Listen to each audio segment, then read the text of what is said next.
आप बने रहिए हमारे साथ और चलिए आपको सुनाते हैं कि प्रधानमंत्री मोदी ने युद्ध को लेकर पोलैंड से क्या संदेश दिया है पूरी दुनिया को। भारत का एक ही मंत्र है, ह्यूमैनिटी। कहीं युद्ध हो तो भारत कहता है ह्यूमैनिटी,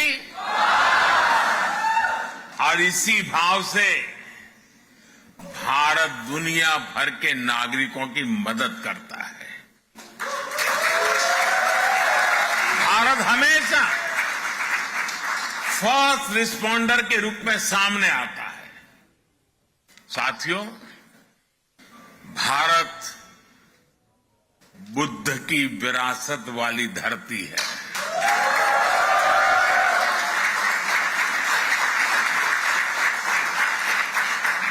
और जब बुद्ध की बात आती है तो जो युद्ध नहीं, शांति पर विश्वास करती है।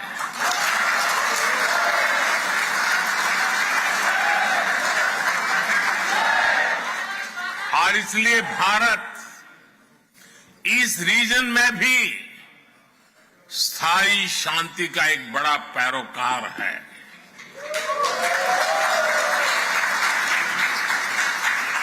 भारत का मत एकदम साफ है, ये युद्ध का युग नहीं है।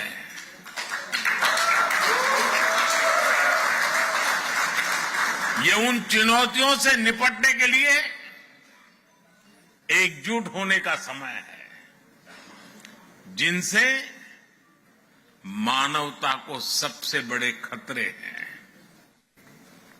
इसलिए भारत डिप्लोमेसी और डायलॉग पर बल दे रहा है। तो डिप्लोमेसी और डायलॉग पर विश्वास भारत रखता है, इसके जरिए समाधान होना चाहिए। शरदेंदु सर, आपसे मेरा सवाल इसी को लेकर है, चाहे G7 की समिट हो जहां पर ज़ेलेंस्की से मुलाकात के दौरान प्रधानमंत्री ने शांति की बात कही, या फिर जुलाई में रूस का दौरा हो जब पुतिन से शांति की बात पर बल दिया था, और अब तो खुद प्रधानमंत्री कीव पहुंच रहे हैं। ऐसे में उम्मीदें कितनी बढ़ जाती है कि कोई हल, कोई समाधान, शांति आ पाएगी इन युद्ध के हालात के बीच?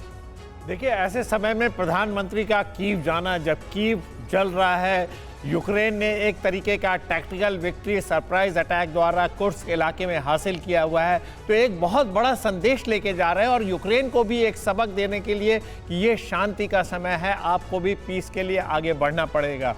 पोलैंड जब गए तो पोलैंड एक ऐसा इलाका है जहां से पूरी रसद, पूरा मिलिट्री हार्डवेयर, तमाम तरीके के एयर डिफेंस का डिप्लॉयमेंट, लॉन्ग रेंज वेपन का deployment, long range air strike के लिए वहां के जो एयरफील्ड हैं उनके जो रख रखाव है, एयर डिफेंस सिस्टम को पुख्ता किया गया। तो एक बॉइलिंग पॉट है पोलैंड, वहां भी एक शांति का मैसेज दिया है, यूक्रेन को भी दिया है। और हिंदुस्तान की जो आज की डेट में विश्व में साख है वो ईस्ट और वेस्ट दोनों में बराबर से मानी जाती है। रशिया भी हिंदुस्तान की सुनने को तैयार है, यूक्रेन भी सुनने को तैयार है। तो ये जो मैसेज लेके हमारे प्रधानमंत्री गए हैं, इसका एक बहुत बड़ा महत्व है। इस पूरे इलाके में अगर कोई सिचुएशन को डिफ्यूज कर सकता है वो हिंदुस्तान है, और इस काम को करने के लिए सबसे बेहतर आदमी हिंदुस्तान के प्रधानमंत्री हैं। उनकी एक कैरिस्मेटिक पर्सनालिटी है, उनकी एक्सेप्टेबिलिटी है पूरे वर्ल्ड में, चाहे नॉर्थ साउथ कॉरिडोर की बात हो, चाहे ईस्ट वेस्ट हो, चाहे हैव नॉट की बात हो। हिंदुस्तान ने अपनी लीडरशिप क्वालिटी G20 से स्थापित की है और आज की इसकी मान्यता बढ़ी है। हम किसी वॉरिंग फैक्शन का हिस्सा नहीं है, हम इंडिपेंडेंट पॉलिसी फॉलो करते हैं और साथ में संदेश देते हैं ये पीस का टाइम है। बहुत बिल्कुल सही बात है, बिल्कुल सही बात है। और बहुत मजबूती से पूरी दुनिया के परिप्रेक्ष्य में अगर देखा जाए तो अभी जिस तरह के हालात बने हुए, भारत बहुत मजबूती से अपना पॉइंट ना सिर्फ रख रहा है बल्कि शांति के लिए कोशिशें करता हुआ भी नजर आ रहा है। लेकिन इस बीच वॉर जोन में घट क्या रहा है यह भी जान लीजिए। रोस्तोव में रूसी S-300 एयर डिफेंस सिस्टम पर यूक्रेन ने बोल दिया है हमला। यूक्रेन ने S-300 पर ड्रोन से अटैक किया। यूक्रेनी ड्रोन अटैक के बाद S-300 में लग गई आग। रोस्तोव की ये तस्वीरें इस वक्त आपके सामने हैं। रोस्तोव की सुरक्षा में तैनात किया गया था S-300 एयर डिफेंस सिस्टम, लेकिन इसे ताजा हमले में नष्ट कर दिया गया, बर्बाद कर दिया गया।